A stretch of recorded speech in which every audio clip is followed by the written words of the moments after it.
Sí, doctor. Ok, vamos a empezar.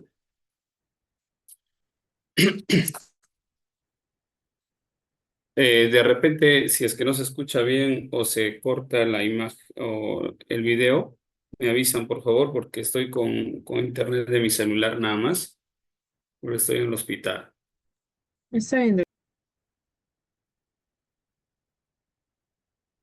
Ya, síguete. Fernando me escribió. Pensé que era al otro, ¿cómo se llama? Al otro link. Estaba tratando de entrar a ese, pero no había nadie. Muy bien, vamos a empezar, ¿ya?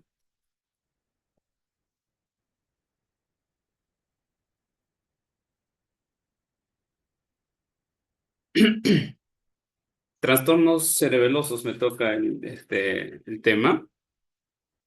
Cualquier pregunta, por favor, lo hacen nomás.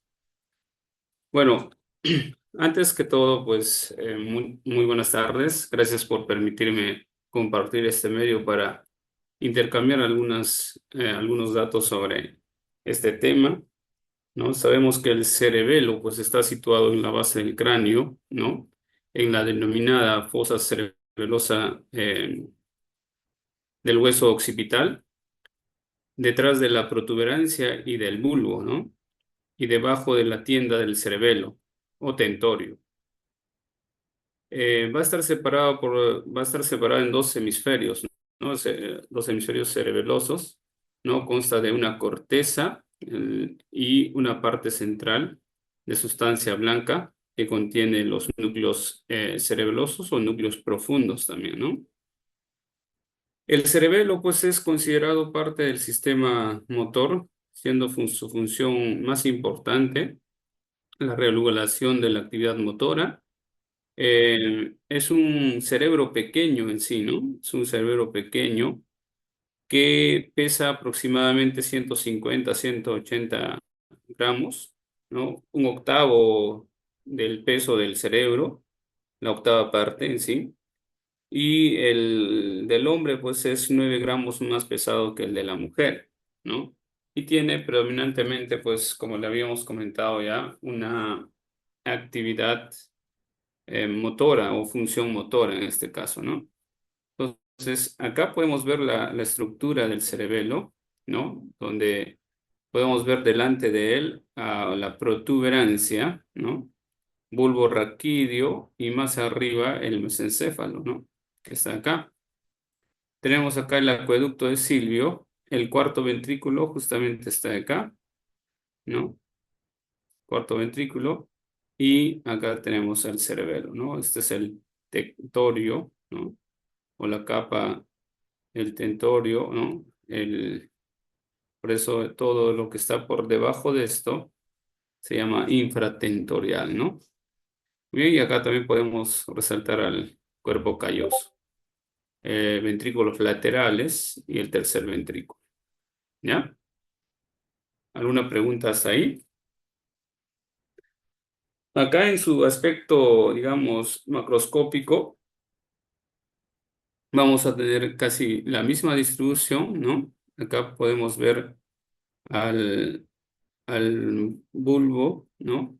A la protuberancia, al mesencéfalo, que en el número 4. El 5 sería el cerebelo. Este es el tectum, ¿no? O la membrana del el tegmento, ¿no? Y acá tenemos al cuerpo calloso, ¿no? En este caso, el cuerpo calloso, y tenemos también la tienda del cerebelo, ¿no? Esta de acá, tienda del cerebelo o el tectum. El cuarto ventrículo, como acá en este asterisco de color negro, no sé si se puede ver, este es el cuarto ventrículo, y el asterisco de color blanco vendría a ser eh, el ventrículo, el tercer ventrículo, ¿no? Tercer ventrículo, los ventrículos laterales acá, ¿ya? Muy bien, seguimos. El cerebelo, pues, en el cerebelo se distinguen, pues, el vermis, ¿no? En la línea media, este de acá es el vermis, todo esto, ¿ya? Y los dos hemisferios cerebelosos, ¿ya? Lateralmente. Además, esto va a estar dividido en lóbulo anterior, acá, el lóbulo anterior de amarillo, el lóbulo posterior de verde, ¿ya? El lóbulo anterior está antes de la cisura o del surco primario, ¿no? ¿Ok? Y en el lóbulo posterior va a haber otra cisura, otro surco, que es el horizontal.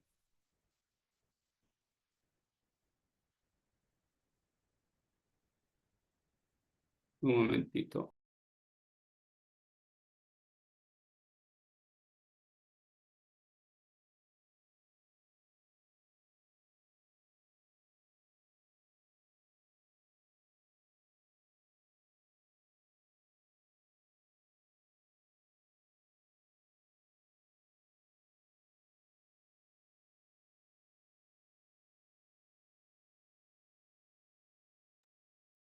¿Ok? Seguimos. Y en la parte posterior va a tener la cisura posterior, ¿no? Acá está la cisura primaria, la cisura horizontal, ¿ya? Y la cisura posterolateral. ¿Está bien? Esta de acá va a formar el lóbulo flóculo nódulo, ¿no? El flóculo y el nódulo.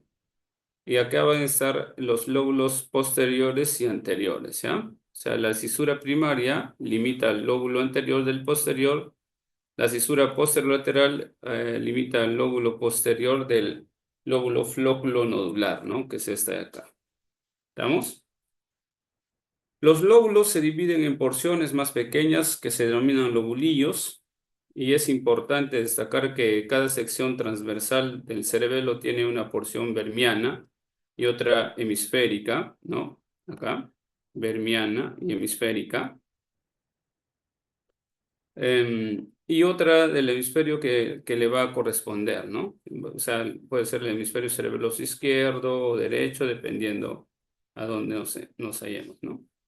Entonces, el lóbulo anterior, ¿no? El lóbulo anterior, esta parte, se aprecia pues en la cara superior del cerebelo, ¿no? Que va a comprender la mayor parte de la porción rostral de la masa cerebelosa. Esta va a estar integrado a nivel de la cara superior del vermis, ¿no? Por la língula y el lobulillo central y el culmen, ¿no? Acá va a ser la língula, el lobulillo paracentral y la língula, el culmen, perdón.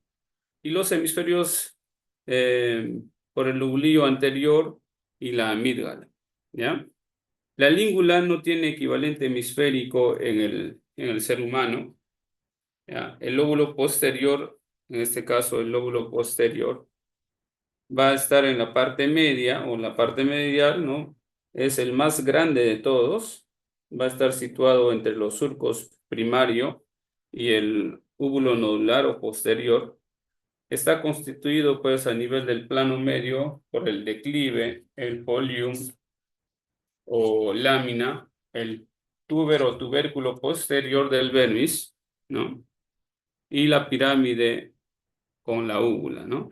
Entonces, este plano va a ser un plano lateral, en su mayor parte va a estar o va a corresponder al lóbulo anciforme, también conocido como lóbulo semilunar superior e inferior, y el lóbulo digástrico, ¿no? El lóbulo flóculo nodular, que es en la parte posterior, va a corresponder a la parte inferior de la cara anterior del cerebelo, va a ser rostral al surco punto lateral y consta del nódulo en el plano medio y del flóculo en el plano a los lados, ¿no? Acá en la parte medial va a estar el nódulo y a los costados o lateralmente va a estar los flóculos, ¿no? Tanto el lado derecho como el izquierdo, ¿ok? El cerebelo, pues, como ustedes saben, se va a encontrar unido al tronco encefálico o tronco cerebral a través de los pedúnculos cerebelosos, ¿no? Los pedúnculos cerebelosos, acuérdense. Hay pedúnculo cerebeloso superior, medio e inferior, ¿no? El pedúnculo cerebeloso superior, pues lo une el mesencéfalo y con el cerebelo, ¿no? Está formado predominantemente por fibras. ¿Qué tipo de fibras? Eferentes, ¿no? O sea, hablando desde el cerebelo, ¿no? Eferentes que van a salir del cerebelo, ¿ya? Fibras eferentes, ¿ok? Que nacen de las neuronas de los núcleos profundos y llegan al diencéfalo, el tronco y el encéfalo, ¿ok? Acá va a estar los núcleos o las neuronas eferentes que van a ir al tálamo, al núcleo rojo, ¿no? Que van a ir al nervio vestibular, ¿no? En este caso va a ser el núcleo fastidio, el interpósito y el dentado, ¿no? Como en la gráfica podemos observar. El pedúnculo cerebeloso medio, ¿no? Que es este de acá, va a unir lo va a unir con la protuberancia, ¿no? Se considera pues como límite entre ambas estructuras, ¿ya? El origen aparente del quinto par eh, es el pedúnculo más voluminoso probablemente, ¿ya? Es el más voluminoso, el medio, y a través de él pues va a recibir aferencias desde el núcleo protuberancial, ¿no? Desde el núcleos de la protuberancia. Va a ir aferencias hacia el cerebelo, ¿ok? Ese es el pedúnculo cerebeloso medio. El pedúnculo cerebeloso inferior, que también son más aferentes o son aferentes, ¿ya? Va a unir al bulbo y va a estar formado pues, por los cuerpos restriforme y los yuxta restriforme, ¿no? Entonces, eso es lo que vamos a tener. El pedúnculo cerebeloso inferior, que son aferentes junto al pedúnculo cerebeloso medio, y los eferentes van a ser el pedúnculo cerebeloso superior. ¿Ok? En este caso, el primero es un grueso cordón o sea, el pedúnculo cerebeloso inferior va a tener, como les comenté, los cuerpos restriformes, y este pues que es un grueso cordón situado en la zona dorsolateral del bulbo y va a contener pues básicamente fibras procedentes de la médula espinal o del bulbo. El yuxta restriforme va a, esta se va a encontrar en la pared del cuarto ventrículo y sus fibras van a formar conexiones recíprocas entre las estructuras vestibulares y el cerebelo. Entonces, los lóbulos cerebelosos se van a distinguir en dos, ¿no? Dos fisuras que van a dividirlo que va a dividir el cerebelo pues en tres lóbulos, ¿no? La fisura primaria, acuérdense que ya lo estamos repitiendo varias veces, recorre transversalmente la cara superior del cerebelo y presenta discretamente una forma arqueada, ¿no? En este caso, ¿ya? ¿Ya? Y también cóncava y va a ser hacia adelante. La fisura posterolateral, ¿ya? La fisura posterolateral, acá, que va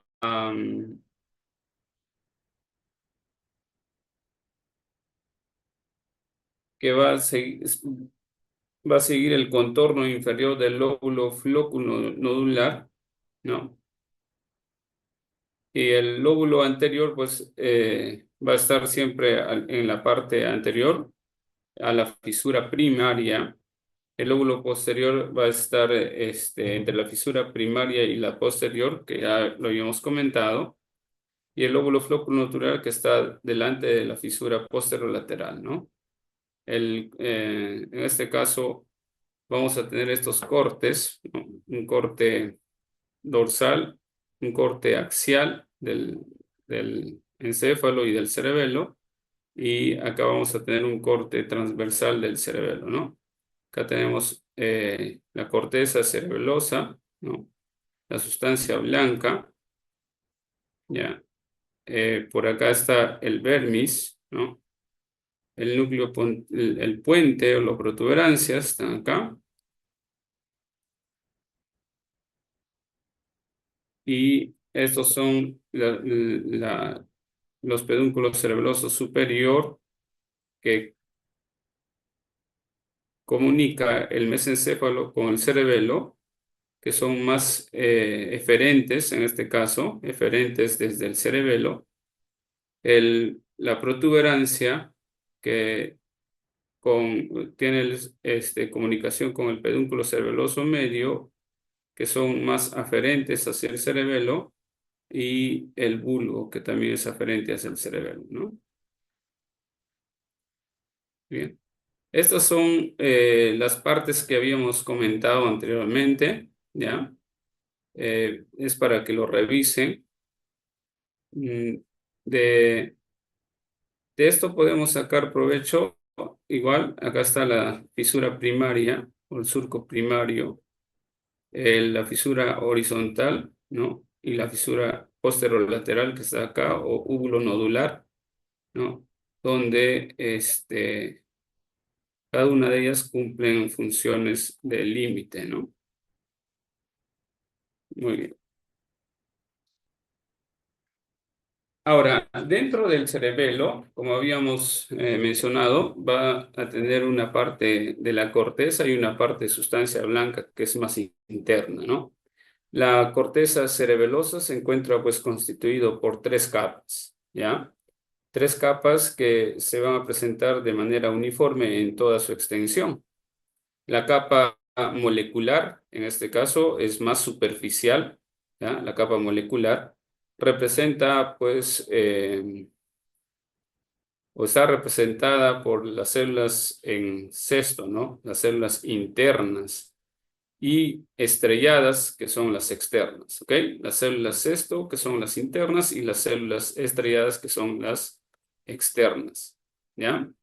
Las dendritas, ¿no? De las células de Purkinje, en este caso, y la Golgi tipo 2, ¿no? Las fibras paralelas, o sea, las fibras paralelas que son los axones transversales de las células granulosas y fibras trepadoras, ¿no?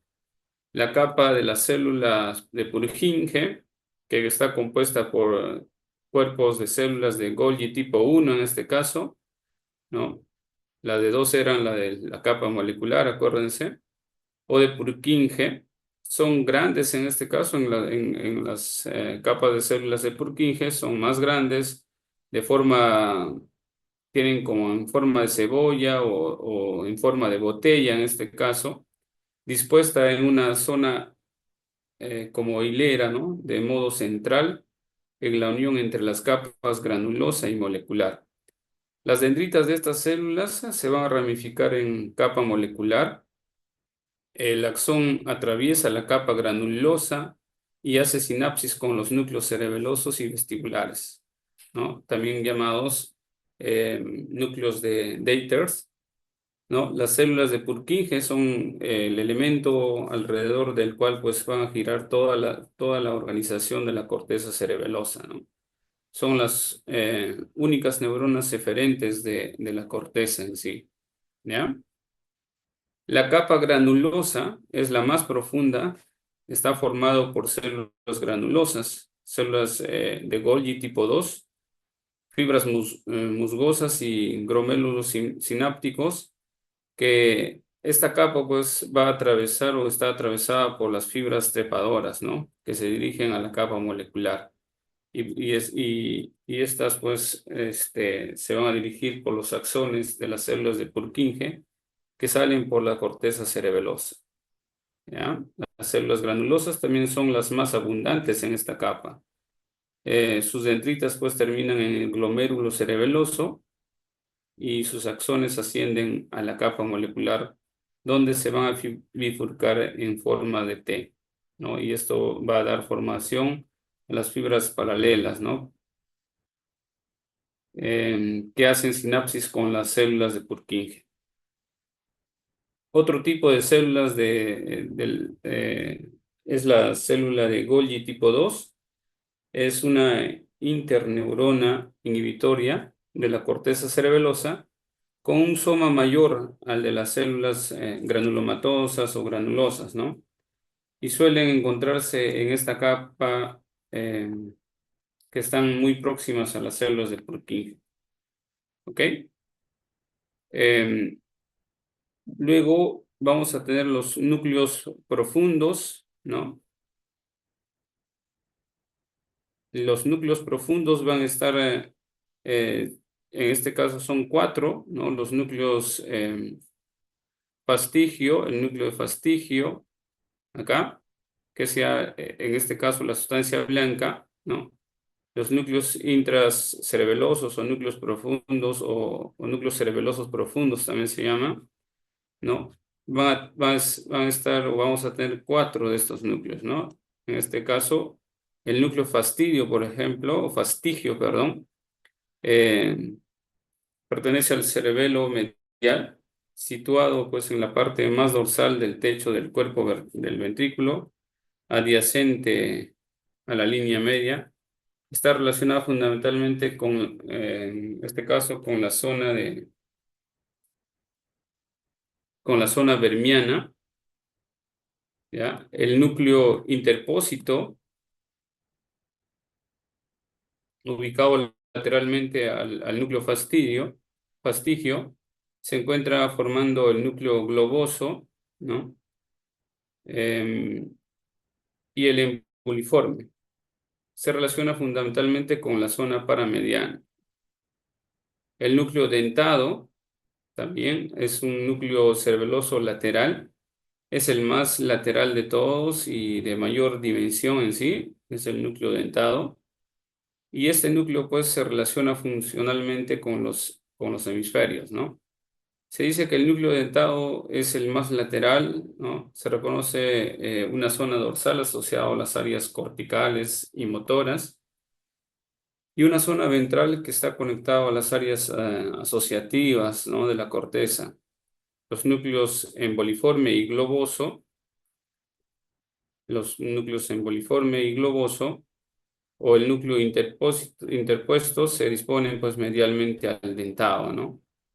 Es por eso que el núcleo dentado es el más lateral. El globoso pues recibe aferencias de la corteza y envía aferencias por el pedúnculo cerebeloso superior al núcleo rojo, ¿sí? Aferencias al núcleo rojo, ¿no? Pero eferencias desde el cerebelo. Las fibras eh, que vamos a tener también dentro de la sustancia blanca, ¿no? Estaban divididos en núcleos profundos o intercerebelosos y en fibras. Tenemos las fibras intrínsecas, ¿no? Las aferentes y las eferentes, ¿no?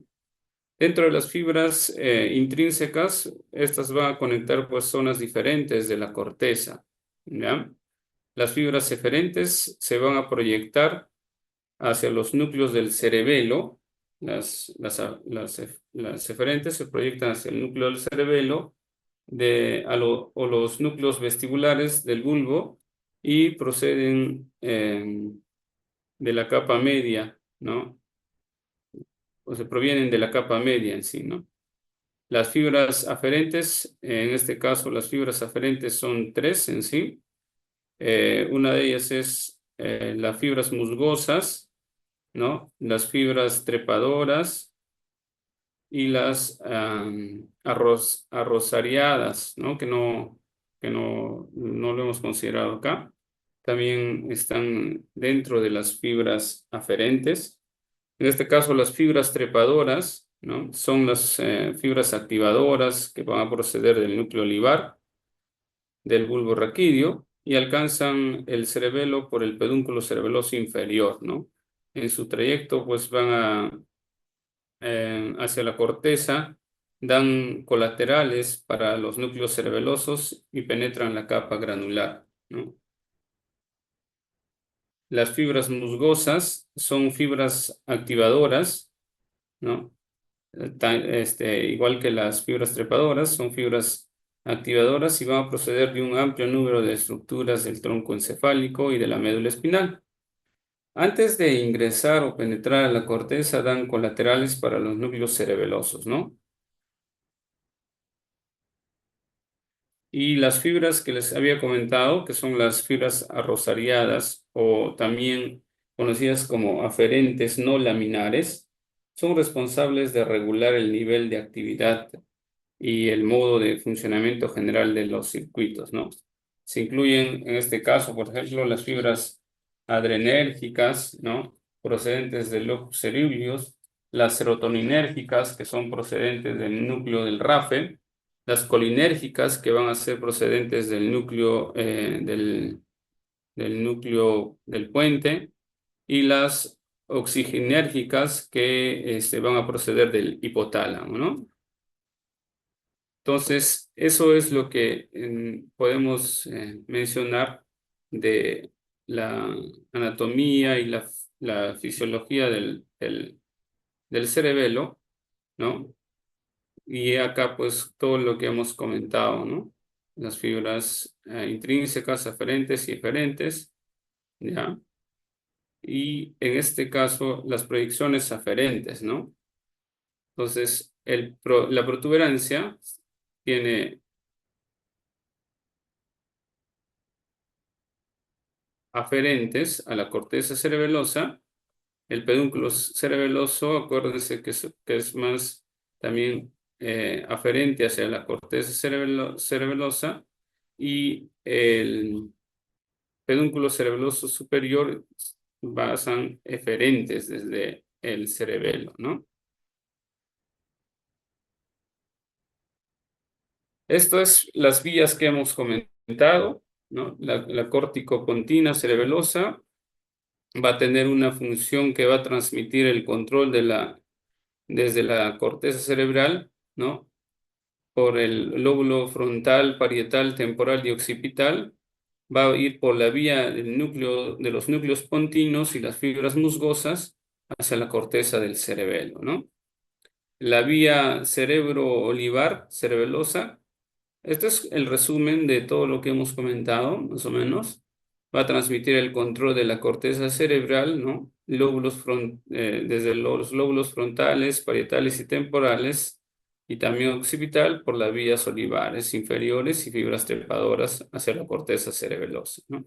Estas son las funciones y el origen y su destino de cada vía, ¿ya? Entonces, eso quizás como que para repasarlo y para tenerlo como un resumen ¿ya? Acá podemos ver la corteza cerebelosa. Esto ya sería el pedúnculo cerebeloso superior, que sale eferentes, ¿no? Desde el cerebelo hacia el núcleo de cerebelosos profundos, ¿no? Y de ahí van a los complejos, ¿no? Del tálamo, del núcleo rojo, a la corteza motora y premotora primaria. ¿Ok? Eso es el pedúnculo cerebeloso superior. Lo del pedúnculo cerebeloso medio inferior, ya saben que son aferencias hacia el cerebelo, ¿no? Muy bien, y estas son las vías, ¿ya? La vía globoso, emboliforme y rúbrica, que va a influir en la actividad motora, ¿no? Homolateral. El origen es el núcleo globoso y emboliforme, y el destino va hacia el núcleo rojo, al contralateral, luego a través del tracto rubroestriado, perdón, rubro espinal cruzado hacia las neuronas motoras, homolaterales en la médula espinal. El dento talámico, que va a influir en la actividad motora homolateral, ¿no? Que quizás es la más lateral y la más grande, ¿no? El origen es el núcleo dentado y va hacia el núcleo ventrolateral del tálamo, ¿no? Y contralateral. Luego hacia la corteza cerebral motora, ¿no? Contralateral, y el tracto córtico espinal, ¿no? Que va a cruzar la línea media y controla las neuronas motoras homolaterales en la médula espinal. Luego tenemos la vía del fastigio vestibular, que va a influir en el tono del músculo, ¿no? Sobre todo en los músculos extensores, ¿no?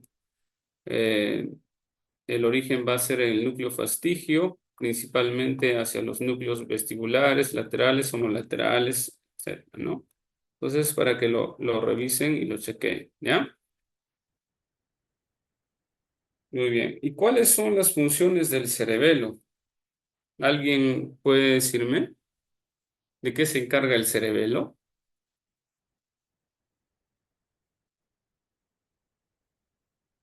El equilibrio, doctor.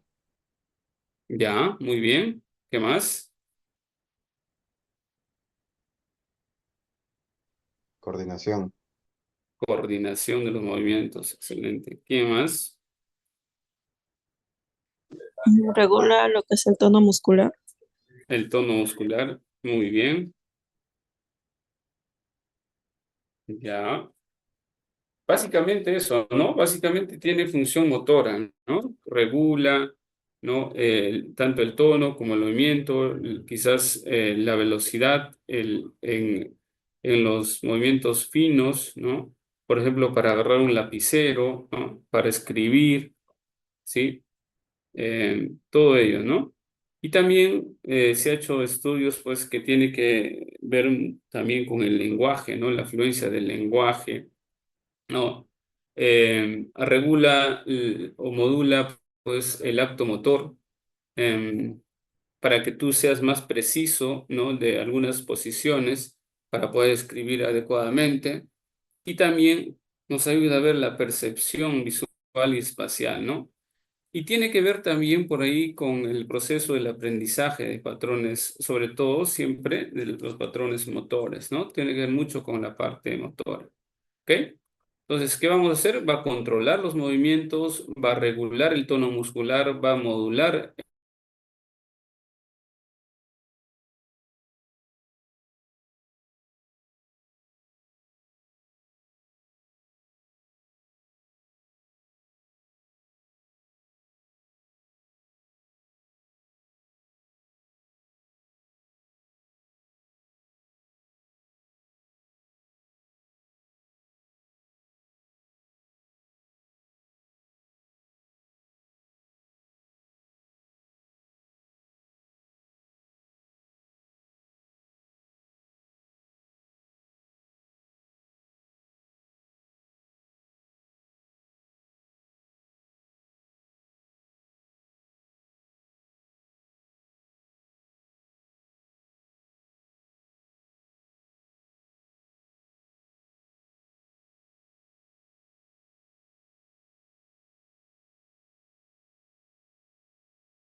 Chicos, ¿me escuchan?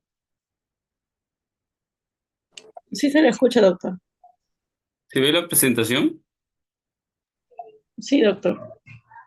Sí pasa, ¿no? Sí, doctor. Muy bien. Nos quedamos en funciones del cerebelo. Sí, doctor, en el cuadro. Ah, ahí. ¿No? Muy bien. Entonces, como funciones del cerebelo, pues vamos a tener que clásicamente está asociado al control de la parte motora, ¿no? El control de los movimientos, de la fuerza en que debemos aplicar, ¿no? La regulación del tono muscular también tiene que ver mucho con el cerebelo, la modulación de los actos motores, ¿no? Mantener la postura y el equilibrio también tiene que ver mucho con la actividad del cerebelo, ¿no? La coordinación, los ajustes de corrección del el componente muscular, ¿no? Entre los antagonistas y los agonistas, ¿no? Por ejemplo, esto podemos verlo posiblemente en la maniobra de Stuart Holmes, ¿no? no sé si han escuchado, el signo de rebote, ¿no? ¿Alguien tendrá algún conocimiento sobre ello?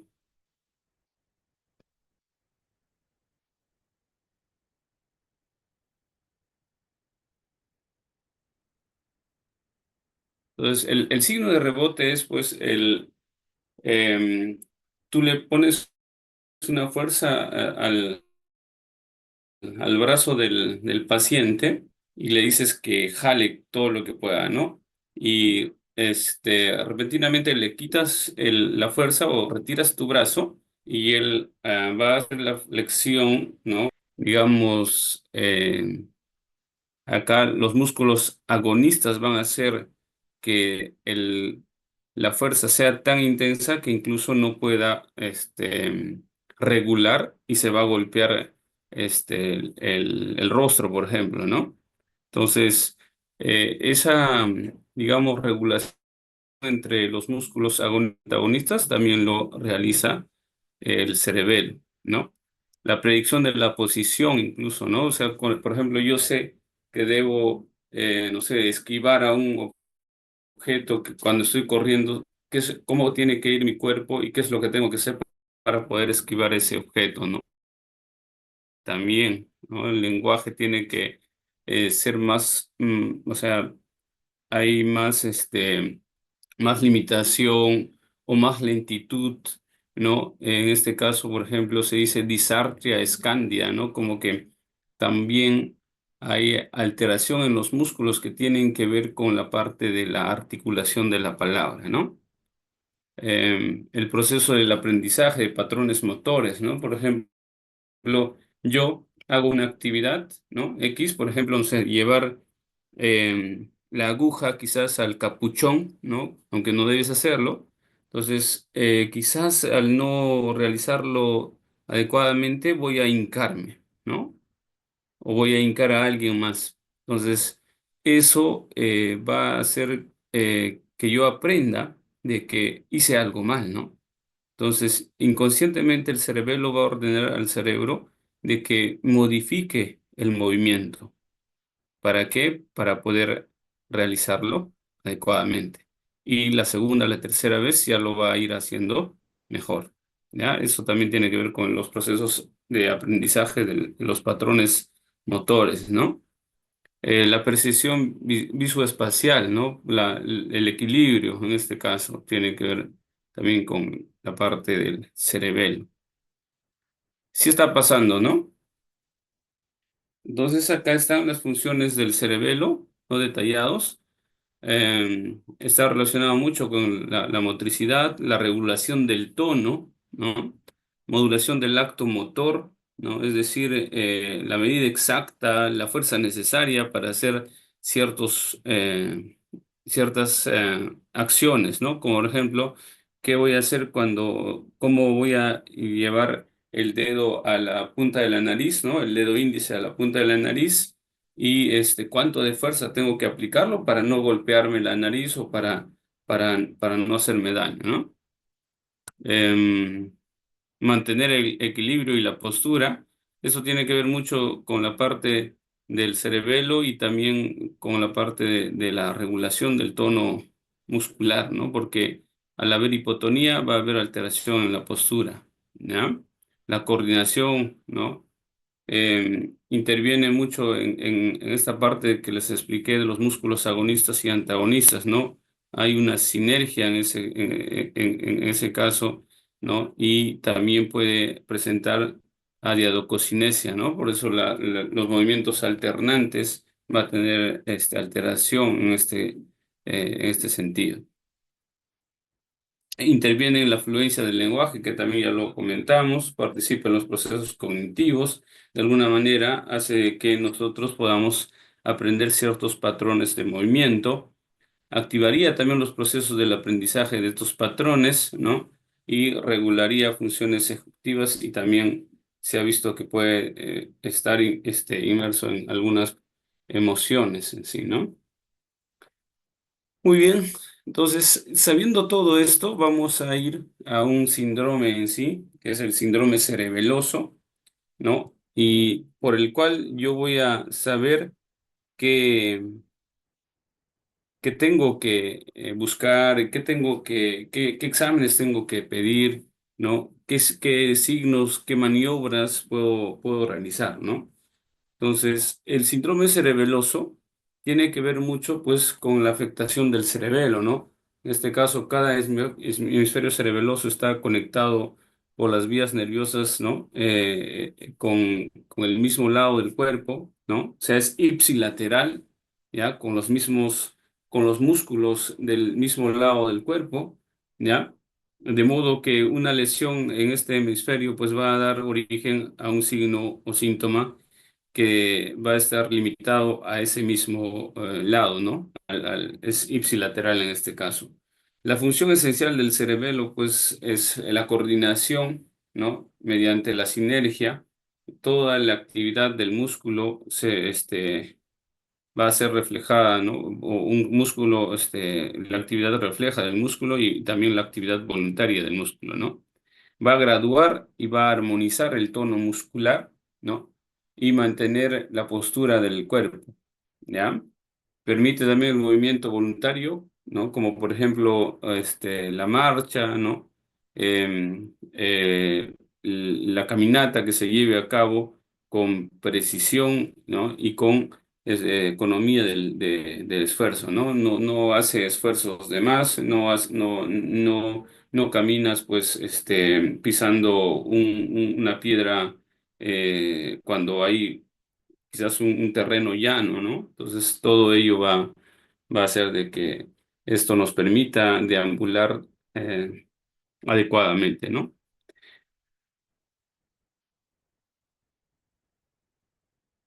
Entonces, ¿cuáles van a ser los signos y síntomas que me van a definir o eh, diagnosticar este síndrome cerebeloso?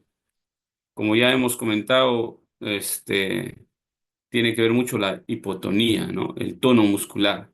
Entonces, el paciente va a tener hipotonía, ¿ya? Y la hipotonía lo vamos a ir evaluando de forma pasiva, ¿no? El paciente sin realizar ninguna actividad, podemos coger el brazo en este caso el antebrazo para mover la muñeca, ¿no?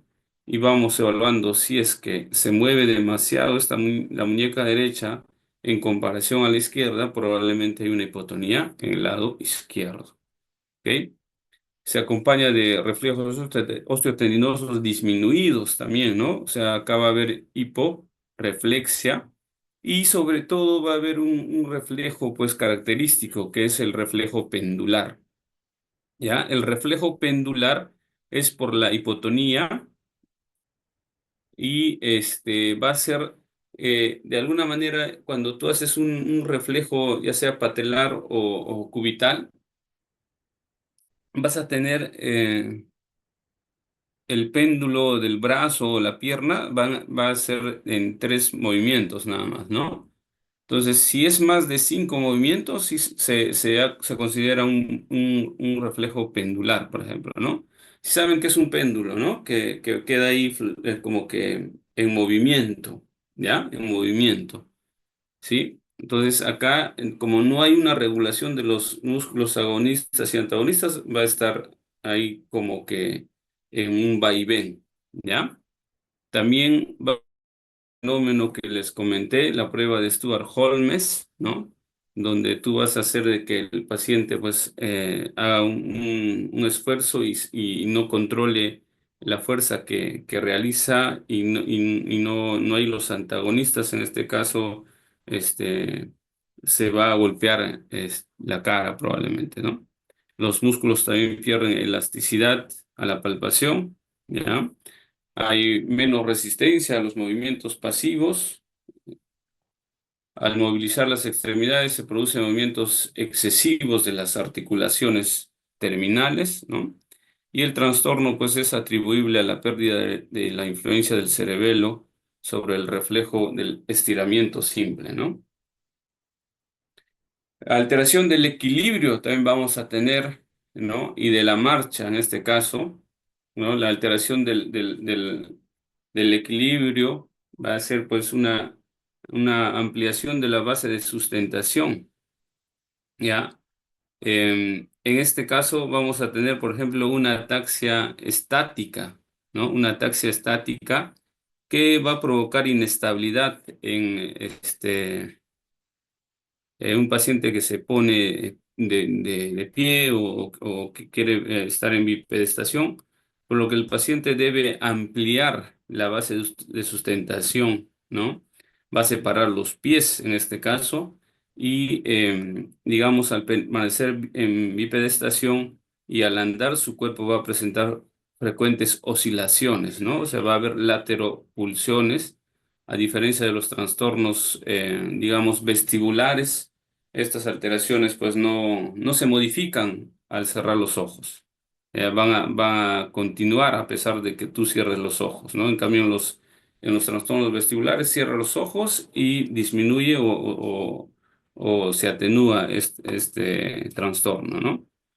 Eh, la marcha pues es característica y ustedes muy bien saben que incluso pueden comparar con la marcha de un borracho, ¿no?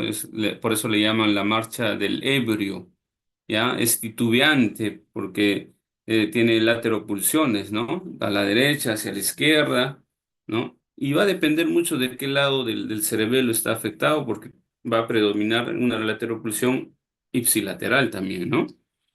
La marcha va a ser con los pies separados, ¿no? Con desviación al lado de la lesión en este caso. Además va a adoptar una base ancha, ¿no? Cuando se pone de pie y a menudo pues va a tener digamos, las piernas muy rígidas para compensar la pérdida del tono muscular, ¿ya? Cuando, sobre todo cuando camina, el paciente va a tratar o va a hacer que va a inclinar, ¿no? Y va a estar en bamboleo, ¿no? Hacia el lado que está afectado, ¿sí? Em, ¿Qué más? La marcha, en este caso, la ataxia no solamente es en la marcha, sino hay ataxia de miembros, ¿no? De miembros superiores e inferiores. Y esto se evidencia pues con la hipermetría, con la sinergia y la discronometría o incluso con la adiadococinesia, ¿no? Entonces la hipermetría va a ser pues la alteración de la coordinación de los movimientos voluntarios que va a dar lugar a la aparición de movimientos exagerados o tratando de corregirlos, ¿no? Va a haber también asinergia, ¿ya? En las pruebas en este caso dedo-nariz, como la paciente en esta imagen lo está haciendo, o en el talón rodilla, ¿no? Va a haber la velocidad y el inicio del movimiento no se encuentran afectados, pero al momento cuando en este caso el dedo o el talón del pie se aproxima al punto, ¿no? Por ejemplo, en la nariz o en la rodilla, va a sobrepasar, ¿ya? O sea, va a sobrepasar la nariz o a la rodilla y esto va a hacer de que trate de corregir, ¿no? Esta maniobra excesivamente, ¿no? O sea, va con una velocidad y como que frena de un momento a otro y trata de corregirlo, ¿no? A eso se llama hipermetría, ¿ya? La sinergia consiste pues en una descomposición del movimiento en sus partes que van a estar inmersos en este caso, todos estos trastornos pues se van a observar cuando se hace más rápido los movimientos, ¿no? Cuando aceleras más los movimientos. Es por eso que si tienes alguna duda, el paciente le dice, a ver, haga más rápido el índice nariz, ¿no? O la diadococinesia, ¿no? Entonces esto te va a permitir sensibilizar la prueba y puedas evidenciar mejor la alteración, ¿ya? La ariadocinesia, esto va a indicar pues que hay una dificultad para la imposibilidad de realizar o ejecutar movimientos alternos o alternados, ¿no? Y sobre todo de manera rápida, ¿ya? Otro de los trastornos es el temblor. En este caso, el temblor es un temblor intencional, ¿no? Y también un temblor de acción, ¿no? Entonces, mayormente se va a evidenciar cuando el paciente realiza algún movimiento, ¿no? Sobre todo al iniciar el movimiento, ¿no? El temblor intencional, pues es diferente al temblor de reposo que tenemos en los pacientes con síndrome de parkinsoniano, ¿no? En este caso, el temblor se va a producir en movimientos finos, ¿no? Como, por ejemplo, abotonarse, ¿no? Las prendas, escribir o afeitarse, ¿no? O sea, cuando haces una actividad. ¿Ya? Y también vamos a tener los trastornos de los reflejos, ¿no? El movimiento producido por los reflejos, que ya también los he comentado, es mayormente por la hipotonía. Vamos a tener un movimiento pendular, ¿no? Ya sea de la pierna, del brazo, dependiendo qué tipo de reflejo estés, digamos, examinando, ¿no? Entonces, el temblor de reposo, ya sabes que es un temblor mayormente asociado a un parkinsonismo, ¿no? Es un temblor en cuentamonedas, ¿no? Además del temblor, en el parkinsonismo tienes que ver, pues, una rigidez, bradicinesia, ¿no? Que son que es la triada quizás del parkinsonismo. En cambio, en el temblor cinético es el temblor que se presenta justamente al hacer el movimiento o al iniciar el movimiento, es de intención, ¿ya? Está asociado mayormente a un síndrome cerebeloso, ¿no? Y puede estar inmerso tanto en el síndrome del Vermis o un síndrome del hemisferio cerebeloso, ¿ya? Cualquiera de los dos vamos a tener esta alteración. Entonces, también aparte de lo que vemos en los trastornos del movimiento, también hay alteración en este tipo de movimientos del ojo, sobre todo, ¿no? Que se llega a denominar nistagmos, ¿no? El nistagmos, pues, esencialmente es una ataxia de los músculos oculares, ¿no? Es una oscilación rítmica de los ojos que se demuestra más, digamos, fácilmente al desviar los ojos, ¿no? En una dirección horizontal, ¿ya? Esta oscilación es rítmica, ¿no? Puede tener la misma velocidad en ambas direcciones, ¿ya? Si le haces ver a la derecha o a la izquierda. El nistagmos va a ser, pues, un movimiento pendular, y se hace posiblemente más rápida en una de las direcciones, ¿no? Que en la otra. Esta es, pues, el nistagmos como en sacudida, ¿no? Eso también vamos a tener en esta alteración. Los trastornos del habla, como ya lo habíamos comentado, ¿no? El trastorno del habla es, pues, una disartria, ¿no? Se debe a la ataxia de los músculos de la laringe y la articulación de las palabras, ¿no? Se produce en este caso en sacudidas o en sílabas, a menudo están separadas entre sí, ¿no? Eso se llama una disartria escándida, ¿no? Como el borracho, algo parecido a esa, a esa habla, ¿no? Tiende a ser explosiva, por ejemplo, puede ser, hola hermano, ¿no? O sea, como que tiene momentos de volumen elevado y baja y por momentos arrastra la sílaba, ¿no? Con frecuencia, pues esto es lo que vamos a evidenciar en este tipo de paciente, ¿ya?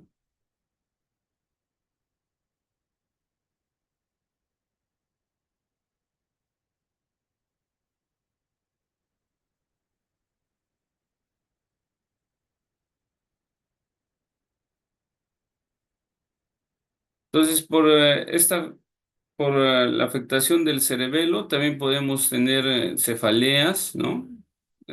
No es netamente del cerebelo, sino más por una compresión a nivel de las meninges, en la parte de fosa posterior, ¿no? Náuseas, vómitos también puede haber por un estímulo en el centro del vómito, pero esto no es lo característico, pues, ¿no? trastorno de la visión y diplopia, también por una compresión a nivel del sexto nervio craneal, del tercer nervio craneal, etcétera, ¿no? Pero esto no es lo característico. Puede haber esto por afectación de las estructuras colindantes o vecinas, ¿no? Entonces, dato importante, pues, es que en las lesiones cerebelosas no hay parálisis ni cambios sensitivos, ¿no? O sea, no hay disminución de la fuerza en sí. Va a aparentar disminución de la fuerza probablemente, pero es más por la hipotonía, ¿ya? No hay alteración sensitiva en este caso, ¿no? No hay hipoestesia, ¿no? O hiperalgesia, no hay nada de eso, ¿ok?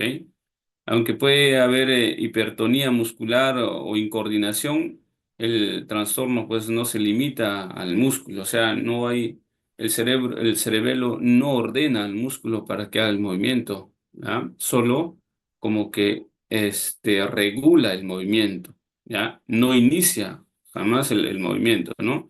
Entonces, sino que también puede estar afectado eh, un miembro o algunos músculos, ¿no? O la mitad del cuerpo, dependiendo qué afectación presentas, ¿no? O qué afectación se ha dado en el paciente, ¿ya? Y si compromete ambos hemisferios cerebelosos, pues vamos a tener afectación prácticamente de todos los músculos del cuerpo, ¿no?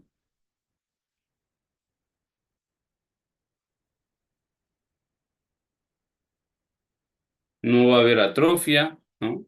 No va a haber debilidad, ¿ok? Y bueno, pues dentro de todo esto vamos a determinar si es o sea, el cerebelo ustedes saben que es casi, o sea, tiene una forma más o menos de una mariposa, ¿no?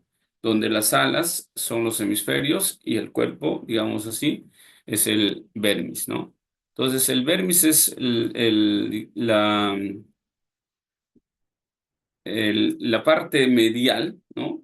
Está en la parte central, ¿no? Y a los costados están, pues, los hemisferios cerebelosos, ¿no? Como habíamos comentado al inicio de la presentación, ¿no? Y el síndrome cerebeloso, pues, va a causar con más frecuencia, o va a ser causado con más frecuencia por un méduloblastoma, ¿no? Y esto, pues, es mayormente en niños, ¿no? El compromiso del lóbulo flóculo nodular va a producir signos relacionados con el sistema vestibular, porque acuérdense que tiene que ver mucho con los nervios craneales, ¿no? Dado que el vermis es único, influyente sobre las estructuras de la línea media, la incoordinación de los músculos, la afectación al cráneo, a la cabeza y el tronco, y no a las extremidades, ¿no? Va a ser más una ataxia, digamos, de cabeza, de cuello y de tronco, ¿ya? Y no va a comprometer tanto las extremidades, ¿no? Se va a producir una tendencia a la caída, o sea, el paciente como que va a presentar propulsiones y retropulsiones, ¿ya? No va a ser tanto como lateropulsiones, los que vemos en afectación del hemisferio cerebeloso, ¿no? Se produce una tendencia a la caída por delante o por detrás, así como dificultad para mantener la cabeza quieta, porque también va a haber una ataxia de cuello y de cabeza, y no vas a poder estar en posición erecta, ¿no? Incluso estando sentado vas a tener esa ataxia del tronco. El paciente no puede mantenerse sentado si es que no se agarra de algo, ¿ya? También puede haber dificultad para mantener el tronco erecto, como les comentaba, ¿no? ¿Y qué signos vamos a tener en lesiones del vermis? Vamos a tener eh, que cuando el paciente está en decúbito, la ataxia pues va a desaparecer, ¿no? Vas a pensar que no tiene ninguna alteración el paciente cuando está echado, ¿no? Basta que lo quieras sentar, va a aparecer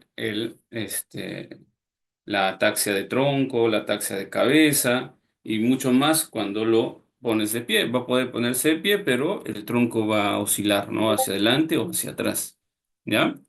Ahí va a haber manifestaciones oculares también, como en este caso el nistagmos, desviaciones de, de la mirada, ataxia, trastornos del equilibrio en bipedestación, trastornos de la marcha también, ¿no? De todas maneras va a haber todo ello a consecuencia de alteración de del vermis, ¿no? Entonces acá, no sé si puedan verlo. Con la mirada al lado derecho no hay mucho problema, pero cuando mira hacia el lado izquierdo, no sé si notan ese movimiento, ¿no? Este, pendular del ojo, ¿no? Que se exacerba con la mirada al lado izquierdo. Mira, y casi no hay movimiento, pero acá sí. ¿Ves? Esas sacudidas, eso se llama nistagmus, ¿ya? Probablemente por alteración en el hemisferio cerebeloso del lado izquierdo o del vermis también podría dar esto, ¿ya? Entonces ese movimiento pseudo pendular, en este caso, ¿no? De la mirada hacia el lado izquierdo, ¿no? Va a haber en este caso hay que explorar con una mirada a un objeto, ¿no? A un lado, ¿no? Y el paciente va a tratar de fijar la mirada al objeto y en este caso va a haber una desviación lentamente hacia el lado enfermo, ¿no? Con falta de coordinación de los músculos, como al mismo tiempo también va a haber impulsos corticales que van a ordenar que fije la mirada en este punto y la mirada va a volver rápidamente hacia la fase lenta, ¿no? Por eso se produce el nistagmus. Entonces, las desviaciones que habíamos comentado, pues es paciente de pie, puede inclinarse hacia adelante, ¿no? Que se llama propulsión, hacia atrás una retropulsión o hacia los lados lateropulsiones, ¿no? A eso se va a llamar ataxia ¿no? En la marcha, con una marcha atáxica, ¿no? Con lateropulsiones, propulsiones o retropulsiones. Va a depender dónde está la alteración, ¿no? Entonces, acá, por ejemplo, la alteración probablemente esté en el vermis porque tiene una ataxia de tronco, ¿no? Porque se va hacia adelante, ¿ya? Eh, el paciente va a oscilar y va a aumentar su base de sustentación para que no se caiga, ¿no? Y si cierra los ojos, pues no va a caer. Esto se llama signo de Romberg negativo. Acá tenemos el video de un paciente con alteración de el vermis. Mira como sí se puede parar, pero no puede mantener el dorso, ¿no? Digamos, recto, ¿no? Tiene esa anteropulsión o propulsión, ¿ya? Y al caminar, como puedes ver, se va hacia atrás o se va hacia adelante, ¿no? Esos son retropulsiones o propulsiones, ¿ya? Por afectación a nivel del vermis. Y acá vamos a ver una dismetría, ¿ya? Cuando hacemos la prueba índice nariz, ¿no? No sé si puedan ver, ¿eh? Como que se va con fuerza y de ahí como que pone un freno y se evidencia de que hay una corrección ahí, mira, ahí y ahí, ¿no? Hay un movimiento brusco y como que para digamos, intempestivamente y trata de corregirlo, ¿ya? ¿Qué más? Va a haber trastornos del equilibrio. Creo que en este caso ya hemos comentado también la ataxia estática, ¿no? Se refiere a la pérdida del equilibrio y la coordinación que persiste incluso cuando una persona está quieta, ¿no? O sea, cuando tú estás, por ejemplo, sentado o de pie, vas a tener esa ataxia estática que caracteriza al vermis, a la lesión del vermis, ¿ya? ¿Qué más? A diferencia de la ataxia cinética, ¿no? La ataxia cinética es cuando tú haces una actividad, al moverte, al deambular, ¿no? Esto va a afectar pues la ejecución de los movimientos, ¿no? La ataxia estática se manifiesta como una dificultad para mantener la postura y en equilibrio en posición de pie o sentado, como les había comentado, ¿no? En comparación a la ataxia cinética, ¿no? Que aparece mayormente en el movimiento, ¿no? Como hemos visto en la señora cuando hacía la prueba de índice nariz, ¿no?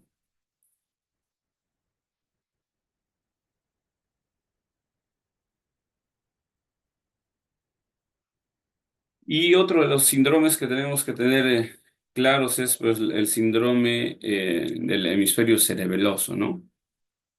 Ya, este es el otro síndrome grande que tenemos que tener muy en cuenta cuando estamos sospechando de alguna alteración del cerebelo, ¿ya?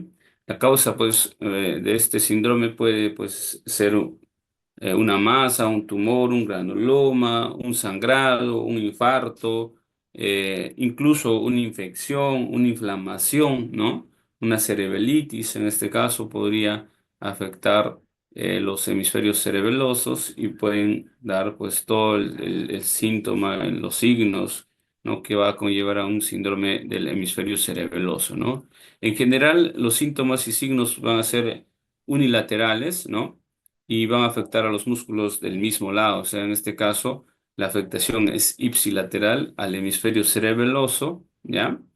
Va a haber alteraciones de los movimientos de las extremidades, ¿no? Si hay una afectación a nivel del hemisferio cerebeloso derecho, habrá pues una alteración en las extremidades del hemicuerpo derecho, ¿no? En brazo y pierna derecha, especialmente de los brazos y las piernas. Eso es lo que vamos a poder evidenciar con mayor facilidad en los exámenes, ¿no? Donde vamos a ver la hipermetría, la descomposición de los movimientos que son muy evidentes, ¿no? Como dismetría, ¿no? Disdiadococinesia o adiadococinesia, ¿no? Con disartria cándida, ¿no?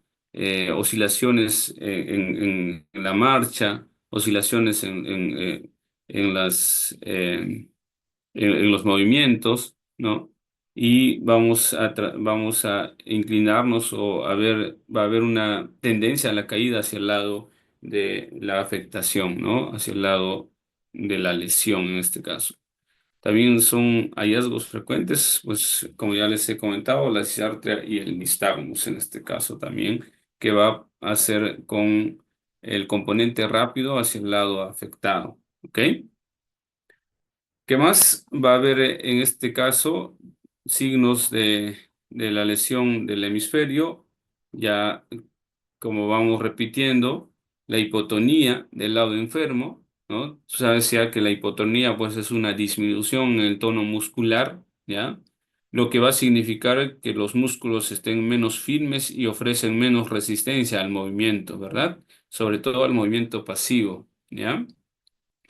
Puede afectar en este caso la afectación puede ser pues tanto en niños, en adultos, ¿no? En ancianos, ¿ya? O los síntomas y los signos van a ser diversos, ¿no? Como por ejemplo problemas subyacentes en el sistema nervioso o también en el sistema motor o muscular, ¿no? La disartria que pues es un trastorno del habla, ¿no? La disartria es un trastorno del habla que va a caracterizarse por la dificultad en la pronunciación debido a los problemas que puedan haber en los músculos agonistas y antagonistas en este caso de la laringe que tienen que ver con el habla. Estos problemas pues pueden causar o pueden ser causados por trastornos al nivel del cerebelo o también puede ser trastornos del músculo, en este caso los músculos de la laringe, ¿no? Entonces tenemos que ver dónde está la lesión exactamente, ¿no? Pero si está asociado a dismetría, si está asociado a nistagmos, Si está asociado a ataxia, ya sabes que probablemente esta disartria se deba a alteración en el cerebelo, ¿ok? Y no en los músculos de la laringe o en las cuerdas vocales, ¿no? ¿Ok?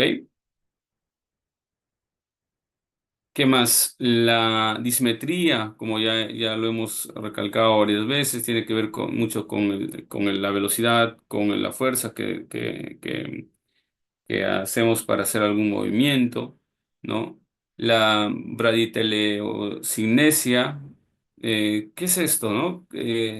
¿Dónde podemos ver esto, por ejemplo? Esto pues significa que hay lentitud, ¿no? Hay una ralentización, ¿no? De los movimientos. O sea, los movimientos van a ser lentos para tratar de para no cometer,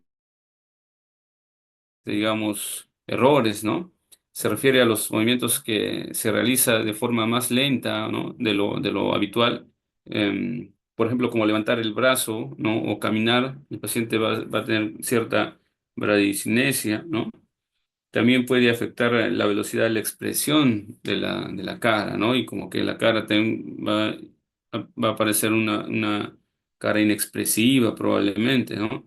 Y algunos movimientos automáticos también, como por ejemplo el balanceo de los brazos, ¿no? O sea, ya no va a haber tanto balanceo, va a ser más lento el balanceo de los brazos al caminar. ¿Ok? La disdiadococinesia, como ustedes lo saben, es la dificultad, pues, para la dificultad o la incapacidad para realizar movimientos rápidos y alternados, ¿no? De forma coordinada. En este caso, por ejemplo, le pedimos que haga movimientos con la palma de la mano y el dorso, ¿no? Como aplaudir y cambiar con el dorso, ¿no? Igual hacemos con la otra mano, ¿no? Y eso vas a evidenciar que en uno de ellos, por ejemplo, puede haber torpeza o lentitud, ¿no? De los movimientos, entonces vas a poder diferenciar.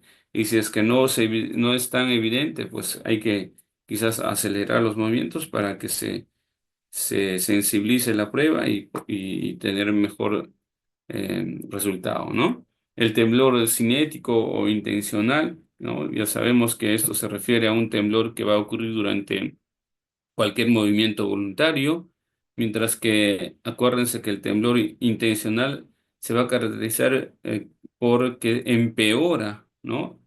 O se intensifica al acercarse a un objeto, ¿no? O sea, cuando, por ejemplo, ya me estoy acercando a a mi nariz, el índice como que tiene más temblor, ¿ok? Eh, y se va a mantener constante como que durante la acción, ¿no? Mientras que el temblor intencional aumenta en la intensidad al final del movimiento y esto pues va a caracterizar a ello, ¿no?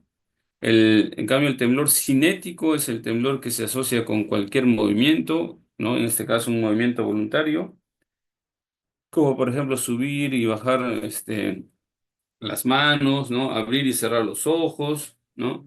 Puede ser de naturaleza, puede ser que el temblor pues se mantenga constante, ¿no? Durante la acción y en cambio el temblor intencional pues se va a presentar en este tipo de pacientes y que va a empeorar pues con digamos, con la rapidez que hagas el movimiento y para finalizar o para llegar al punto, ¿no? Al objetivo, ¿no? Y es por eso que a veces nosotros cambiamos el objetivo para hacer, por ejemplo, índice, nariz del examinador, ¿no? Cambiamos el objetivo, vamos moviendo nuestro índice y complicamos más el examen para sensibilizar la prueba, ¿ok?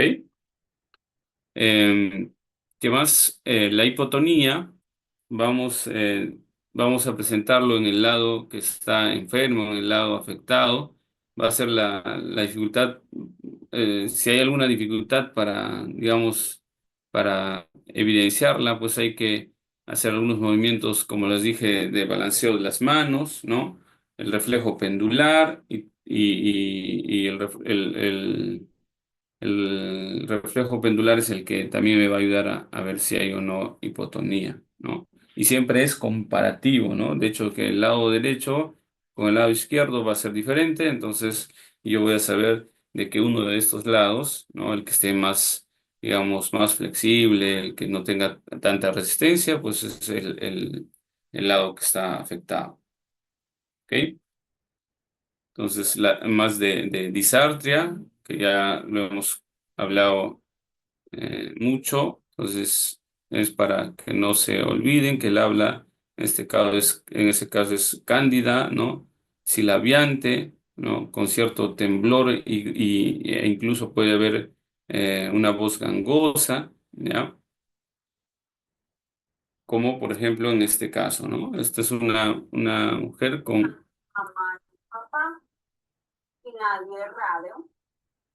La única rara, pues no hay enfermedades cognitivas, ni mentales, ni anomalías genéticas, no.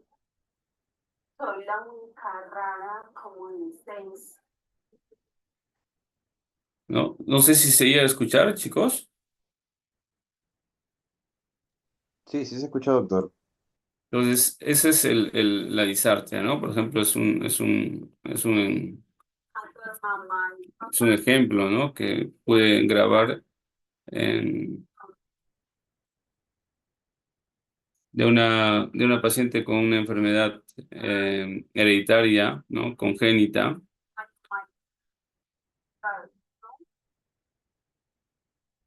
Entonces eso fue la disartria y más de dismetría, ya saben, es para consolidar que el talón rodilla es esto, ¿no? El talón va a la rodilla, el talón del lado izquierdo va a la rodilla derecha y podemos desplazarlo por la espinilla.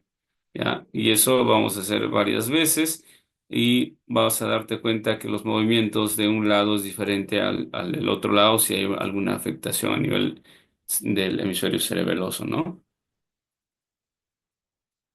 Puede ser dedo índice, puede ser perdón, dedo o índice nariz, índice nariz índice del examinador, ¿no?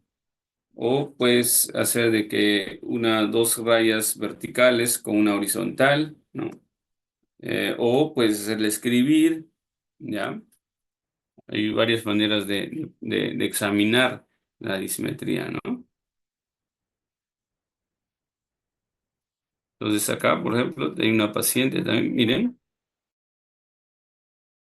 ¿eh?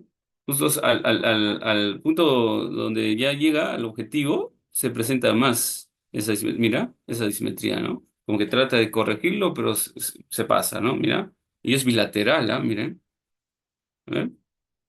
Este es el talón rodilla, ¿ya? ¿Cómo se hace el estudio? Miren, el talón rodilla del lado izquierdo, perdón, del lado derecho, ¿no? Lo hace perfectamente y con el izquierdo, como que miren, titubea ahí, ¿no? Ya, acá miren, talón rodilla derecha, no lo hace bien porque se pasa, debería resbalarlo por la espinilla, ¿no? Y esta es la prueba de Stuart-Holmes, ¿ya? O la prueba de rebote, ¿ya? Entonces tú jalas el brazo del paciente y bruscamente lo retiras tu brazo y el paciente se va a golpear, ¿no? Se puede golpear, ¿ya? Pero en ese caso es negativo, ¿no? Esto es para ver el equilibrio, es la marcha en tandem, ¿no? El talón del pie opuesto va delante de los dedos del otro pie y le haces caminar como si fuera, o sea, por una línea, ¿no?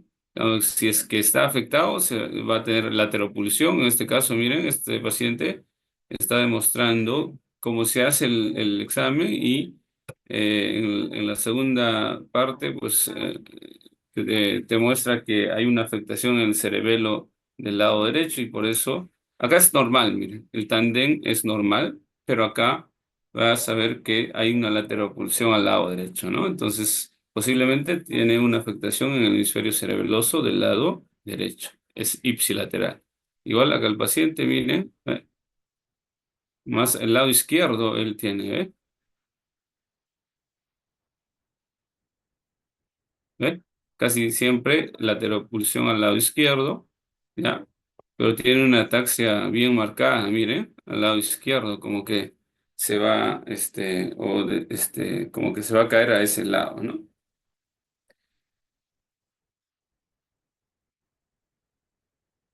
Esta es la braditelocinesia que habíamos comentado. Es una lentitud en los movimientos, una ralentización, ¿ya? También puede estar inmerso en los músculos de la cara, ¿no? Como que da una impresión de digamos, una fase inexpresiva, ¿no? Los movimientos son más lentos, ¿no? Y esto, pues, se presenta siempre en el lado donde hay la afectación, ¿no? Significa, pues, una ralentización o lentitud de los movimientos, ¿no? La disciadococinesia, ¿no? Ya saben, puede haber una alteración en los movimientos de pronación y supinación que hacemos con la palma de las manos, ¿ya? Es para repetir lo que hemos visto ya. Y esto pues va a ser mayormente en el lado que está afectado, es ipsilateral, ¿ya? Temblor cinético o intencional, también ya lo hemos visto, el rebote, con el video creo que quedó muy claro, ¿no? O puedo hacer de esta manera, con la flexión, o sea, hago que le pongo acá resistencia y le digo que flexione, ¿no? Todo lo que pueda, que me gane. Y de un momento a otro lo suelto y él se va a golpear posiblemente la parte del pecho, ¿ya? Eso se llama Stuart Holmes. Y entonces vemos tenemos que ver por qué se da eso, ¿no? Como ustedes saben, puede haber pues malformaciones, puede haber tumores, puede haber alteraciones eh, diversas a nivel del cerebelo. Y las causas quizás más frecuentes o los trastornos cerebrosos más frecuentes son, pues, en este caso, las degenerativas, ¿no? Probablemente por ingesta de alcohol, ¿no? Malformaciones congénitas, ¿no? Que van a llevar a este cuadro, ¿no? Entonces, los consumidores crónicos de alcohol suelen desarrollar con el paso de los años, pues una entidad actualmente denominada degeneración cerebelosa alcohólica. Esta pues se va a producir originalmente, mm, va a ser o ha sido descrita como una forma restringida de degeneración cortical cerebelosa, ¿no? Que se va a producir en pacientes que van a ingerir alcohol, ¿no? Los hallazgos en sí patológicos estaban, pues, o están confinados a degeneración de las células de Purkinje localizadas en el vermis, en la parte anterior y en la parte superior, y en algunos casos, pues, se extienden hasta la corteza de los hemisferios cerebelosos, ¿no? Las manifestaciones clínicas son signos y síntomas de disfunción cerebelosa, ¿no? Vas a tener alteración de las que ya hemos visto probablemente, ¿no? Y va a ser de aparición subaguda a crónica, ¿ya? Va a ser progresiva, ¿no? Lentamente, ¿ya? Caracterizado mayormente por ataxia, ¿no? A nivel de la marcha va a haber incoordinación de las piernas. eh, con respecto sobre todo relativo a los miembros superiores, y va a haber ausencia de déficit del habla, ¿no? O sea, no va a haber problemas con el habla probablemente, o con los movimientos oculares, ¿no? Más va a ser ataxia, ¿sí? Si quizás si esto se correlaciona o puede estar asociado a trastornos, pues, por efectos tóxicos directos del alcohol, o pueden ser también trastornos nutricionales, ¿no? Esto, pues, no se ha definido bien a qué se debe, ¿no? O si es netamente por la afectación del efecto tóxico del alcohol o probablemente por alteración a nivel de a nivel nutricional, ¿no? Porque el alcohol interfiere con varias, varias partículas en su metabolismo, en su absorción, todo ello, ¿no? Entonces, sobre la degeneración cerebrosa alcohólica, pues no hay muchos estudios que concluyen cuántos pacientes tenemos en sí, ¿no? En este caso, pues hubo un estudio que registró em, digamos, una frecuencia o, sí, o una incidencia de 33% de los casos, ¿no? Y em, hay un estudio donde se hizo autopsias a estos pacientes, donde solo el 11% presentó alteración a nivel del cerebelo, ¿no? Incluso en algunos dicen hasta el 42% de todos estos pacientes, ¿ya? Otra causa pues es la malformación de Dandy-Walker, como ya ustedes saben, pues es la asociación de la dilatación quística del cuarto ventrículo, ¿no? Como es en este caso, ¿no? Diversos grados de alteración del vermis cerebeloso e incluso una hidrocefalia, ¿no? Que puede ser supratentorial. Fue descrita pues por primera vez, en este caso por Dandy Walker y Blackman, ¿no? Y lo definieron como un síndrome, ¿no? Que tiene criterios diagnósticos y de nomenclatura, que siguen siendo pues un tema de permanente debate entre los especialistas, ¿no? El origen parece basarse pues principalmente en un desarrollo anormal de las vías de comunicación del líquido cefalorraquídeo y se ha sugerido predisposición genética incluso, ¿no? Asimismo, se le ha asociado a diversas malformaciones y alteraciones cromosómicas. Igual las alteraciones clínicas son variables, ¿no? Va a depender qué afectación predispone o prepondera, ¿no? Mayormente el diagnóstico, pues, se realiza durante la etapa prenatal mediante un estudio de ultrasonido, ¿ya? O también se realiza postnatal, ¿no? De forma clínica, ¿ya? Y con estudios de imágenes, ¿no? Como puede ser tomografía en este caso, ¿ya? O también podrías ver con una resonancia magnética, ¿no? El tratamiento, pues, tiene, digamos, hay muchas cosas que se podría realizar, sobre todo terapia y quizás una intervención a este nivel, ¿no? Cuando los pacientes presentan sobre todo manifestaciones de hidrocefalia sintomática. Las ataxias hereditarias son otro grupo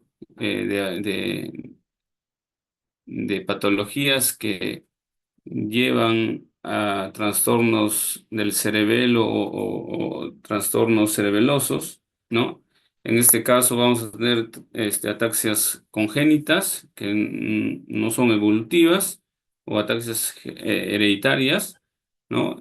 Vamos a tener el grupo de las autosómicas recesivas y las ataxias ligadas al cromosoma X, ¿no? Dentro de las autosómicas recesivas están el síndrome de Joubert, Newman, ¿no? Gillespie, Poyip-Otay, ¿no? La ataxia congénita tipo Cayman, ¿no? Síndrome de aplasia cerebelosa vermiana. En la ataxia ligadas al cromosoma X, el síndrome de ataxia cerebelosa, síndrome de Payné, síndrome de ataxia congénita o anemia, perdón, y la sideroblastia, ¿no? Entonces, las ataxias hereditarias pues, van a constituir un grupo muy amplio de situaciones en las que cada vez es mayor el número de genes conocidos, ¿no? Con el advenimiento de la genética, con todos los avances que tenemos, pues tenemos más exámenes que abarcan quizás más genes y por eso vamos descubriendo más enfermedades, ¿no? Desde un punto de vista práctico, pues los podemos dividir en dos grandes grupos, ¿no? En este caso, las no evolutivas, ¿ya? Y las evolutivas o las progresivas, ¿no? Dentro de las no evolutivas tenemos las recesivas y las ligadas al cromosoma X.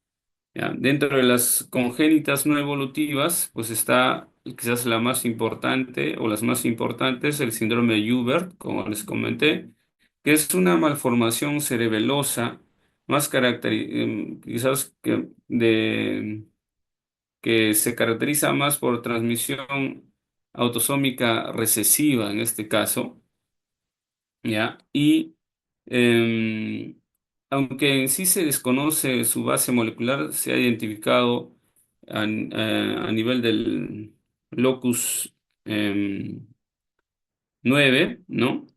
Se caracteriza por una agenesia del vermis cerebeloso, hay hipotonía, hay retraso psicomotor, ¿no? Se han descrito casos en sí que no presentan retraso y al menos uno de las dos siguientes, ¿no? Por ejemplo, anomalías adicionales como episodios de hiperventilación o movimientos anormales de los ojos, ¿no? Asimismo, si bien no son manifestaciones características, pueden asociarse pues a hidrocefalia, ¿no? A anomalías o patologías del cuerpo calloso, polidactilia, puede haber quiste de riñón, ¿no?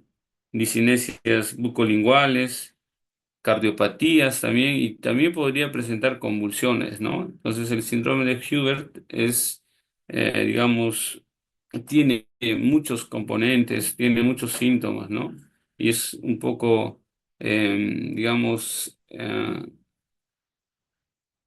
difícil a veces de diagnosticar, ¿no? Porque hay que hacer un estudio genético. Entonces, también se podría, como que correlacionar con un diagnóstico por ecografía, ¿no? Y pues eso va a depender mucho de lo que tú puedas tener, ¿no? Si tienes tomografía, si tienes resonancia, mucho mejor, ¿no? Que van a demostrar con mayor claridad el compromiso a nivel del cerebelo, ¿no? El síndrome de Newman, que es otro de los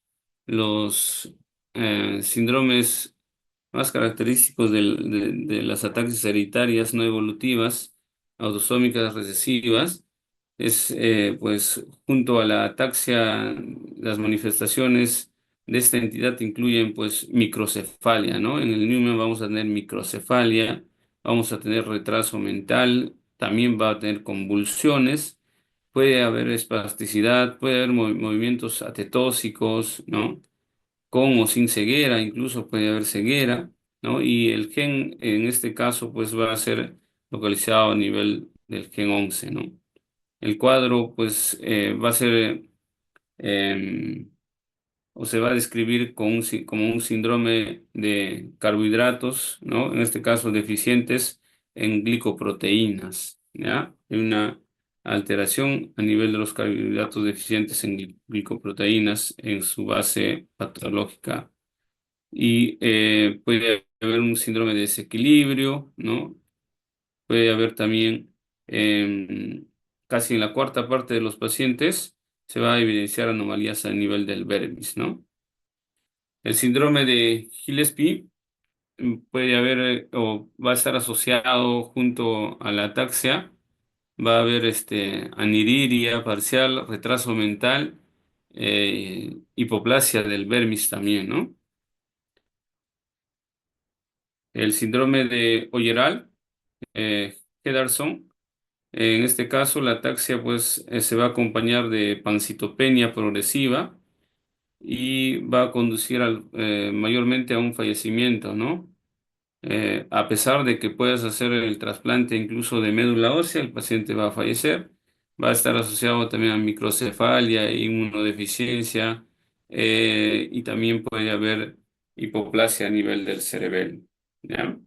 El síndrome de Pollito-Tai, en este caso puede estar incluido también, mm, o puede estar inmerso la ataxia asociado con ictiosis, puede haber retraso mental, va a haber cataratas, ¿no? Microcefalia, enanismo, osteoclerosis, calcificaciones de los ganglios basales, también vamos a tener en este caso con el síndrome de Pollito-Tai o Pollito-Tai, ¿no? Y el gen en esta patología va a ser el gen 19, ¿ya? La de Cayman es el gen que va a estar localizado a nivel también 19, al igual que el pollito Thai, ¿ya? Cursa con ataxia congénita junto a nistagmus y retraso mental. Las ataxias congénitas no evolutivas, eh, autosómicas dominantes, ¿no? Vamos a tener otro tipo de ataxias como el síndrome de aplasia cerebelosa vermiana, ¿ya? Eh, el, el síndrome de ataxia cerebelosa vermiana va a tener asociado a un retraso en la parte motora, marcha inestable, nistagmos, dismetría y puede haber o no retraso mental. ¿Ok? Los síndromes de ataxia cerebelosa congénita va a estar asociado a espasticidad, ¿no? Cursa con manifestaciones como espasticidad y signos de Babinski incluso, ¿ya? Eh, Luego, con ataxias ligadas al cromosoma X, vamos a tener pues la ataxia congénita con oftalmoplejía, ¿no? O sea, una alteración posiblemente en el movimiento de los ojos, ¿no? Eh, el gen va a ser el gen X, ¿no? Se va a estar ubicado en el gen X, por esto relacionado al cromosoma XQ, que se va a manifestar pues por una ataxia congénita con retraso motor, disartria, oftalmoplejía externa, sin retraso mental, ¿no? El síndrome de Paine también son pacientes que van a presentar junto a ataxia, microcefalia, retraso mental y diplejía espástica.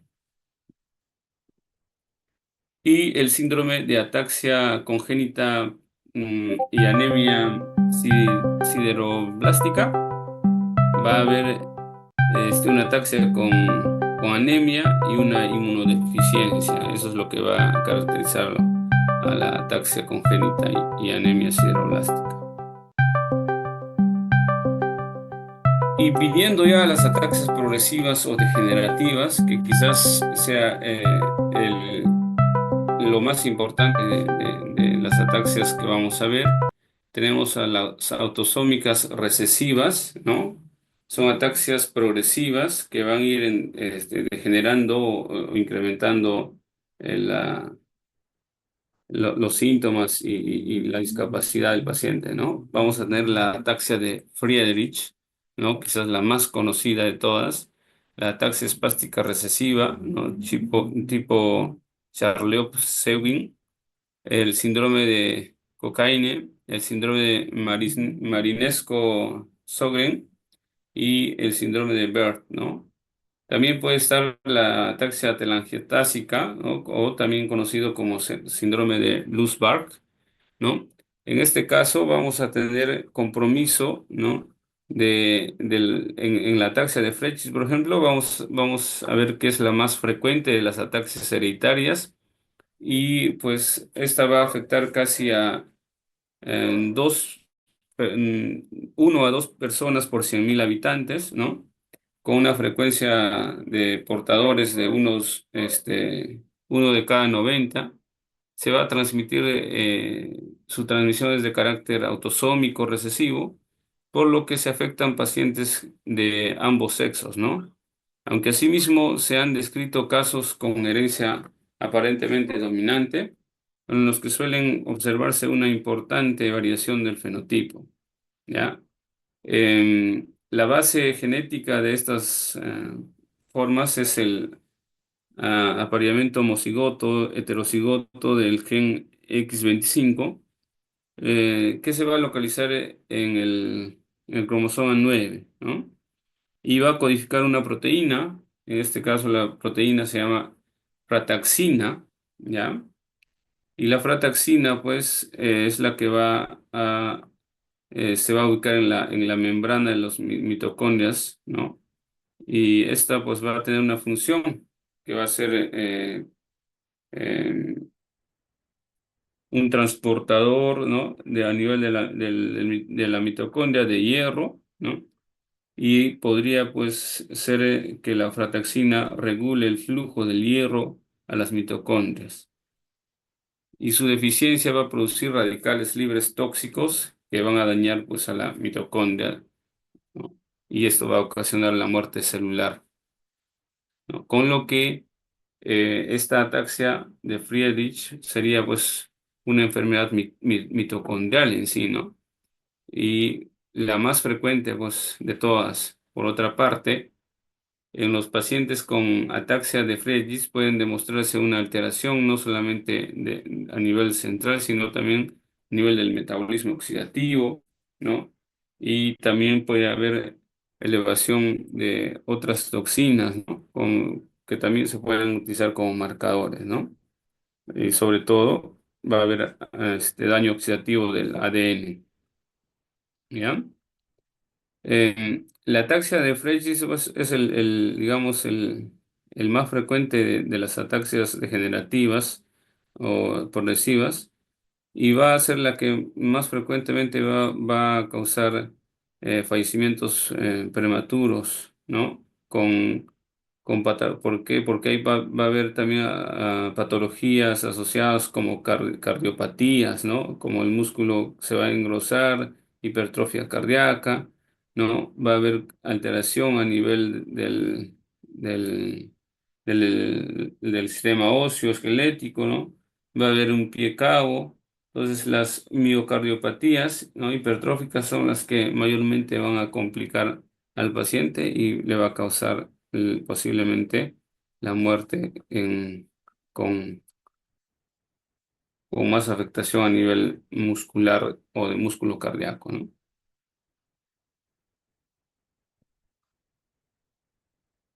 Además, la ataxia espástica recesiva de tipo Charlevoix, esta entidad pues se denomina por las poblaciones canadienses.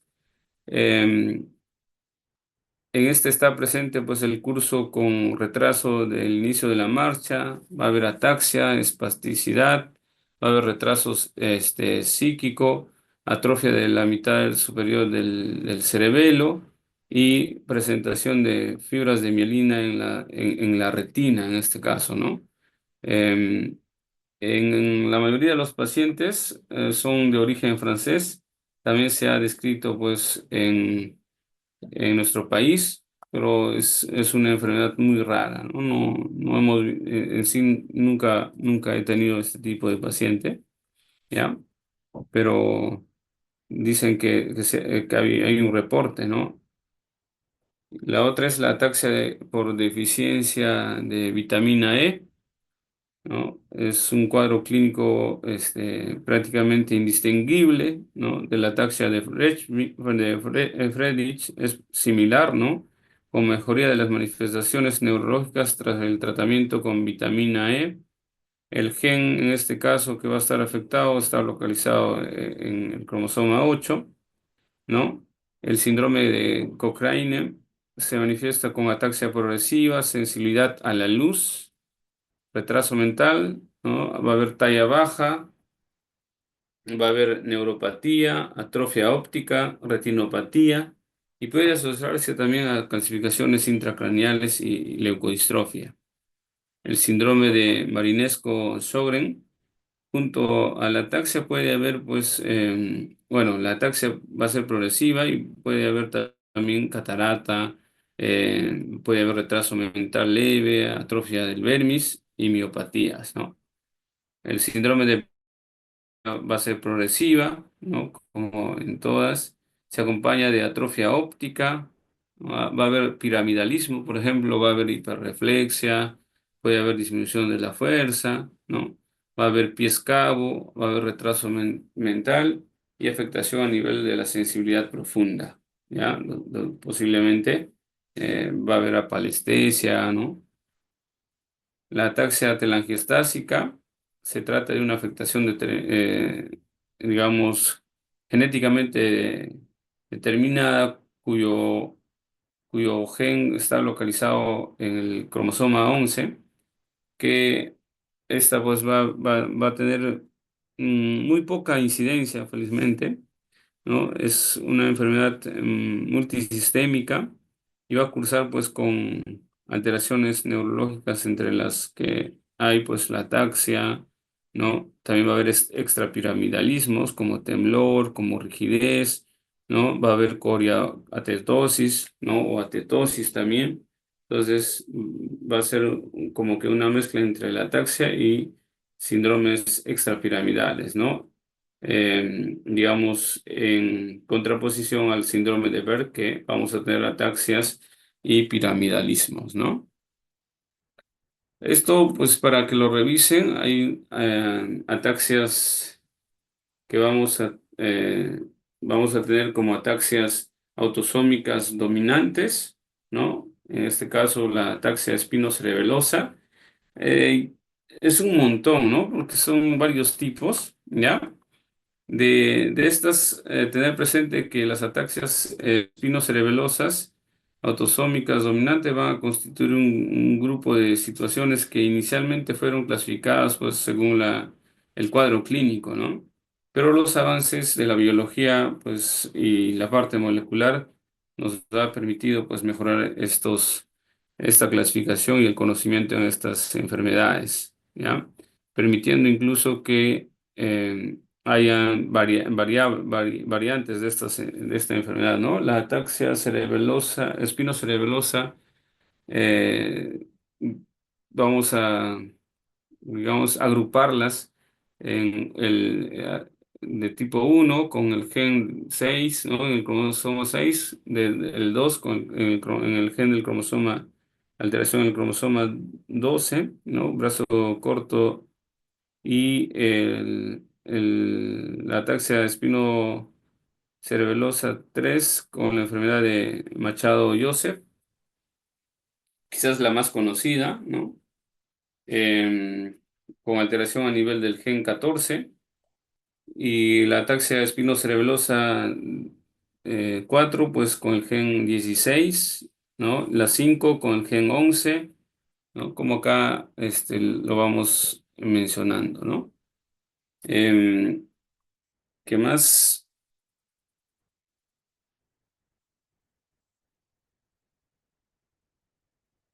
Am, Esto se hizo una clasificación simplificada que va a agrupar estas ataxias en cuatro grupos en sí, ¿no?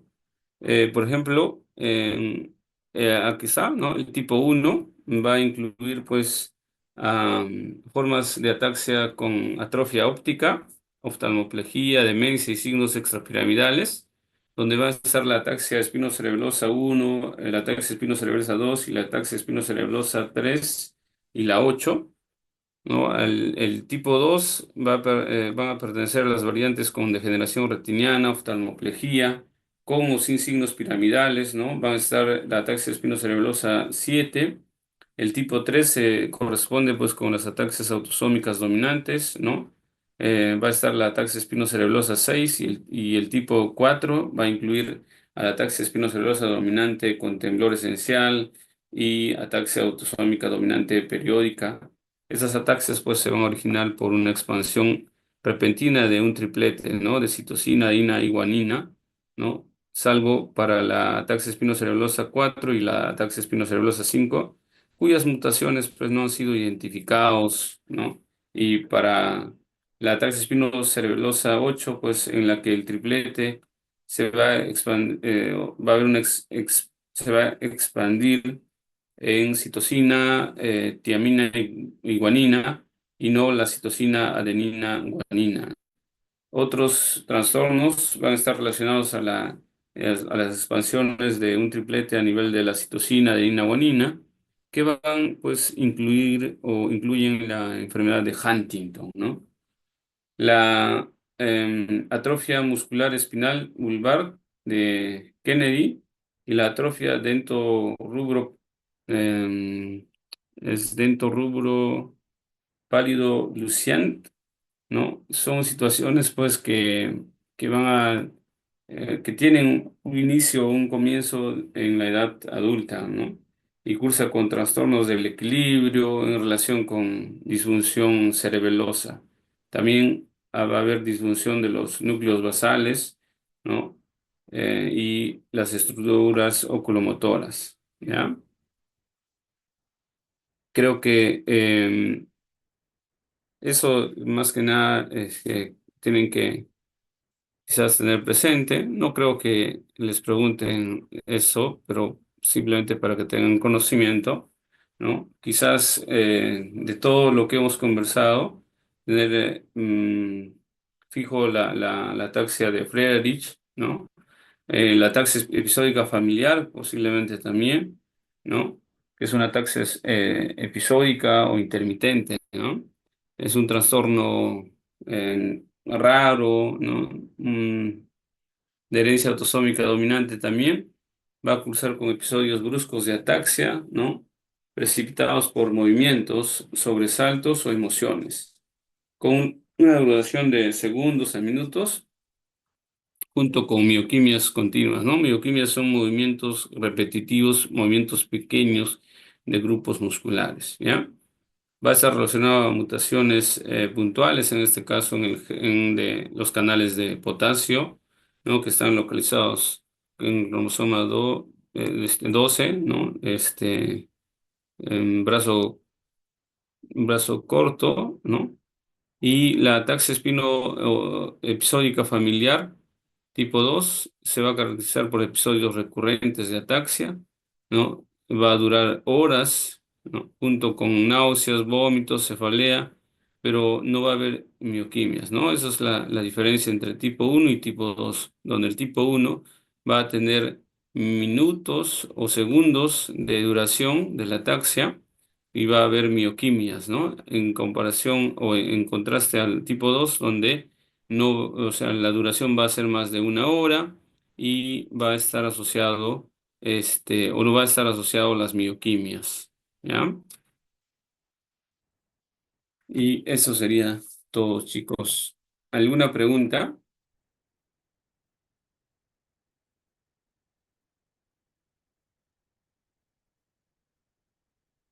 ¿Están vivos todavía? Sí, doctor. Sí, doctor. Todo claro. Ya, me preocupé. Disculpe, pero este es como que es el tema un poquito más tedioso porque hay un montón de clasificaciones y eso que han faltado varias todavía. Pero en la diapositiva creo que está todo el resumen, ¿ya? Como que por ahí darle fuerza, bueno, ya los síntomas, los signos, creo que lo hemos visto varias veces, ¿no? Lo hemos como que repetido para que lo puedan captar o consolidar. En la práctica vamos a hacer y estamos haciendo esas pruebas, ¿no? Cualquier duda, mm, se pueden comunicar con el delegado, les puede dar mi número y me preguntan, ¿no? De cualquier tema de neurología en especial, ¿no? ¿No hay preguntas,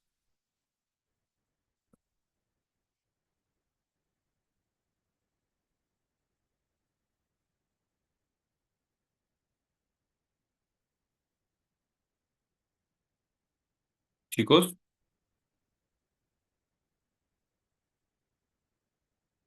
Todo claro, doctor.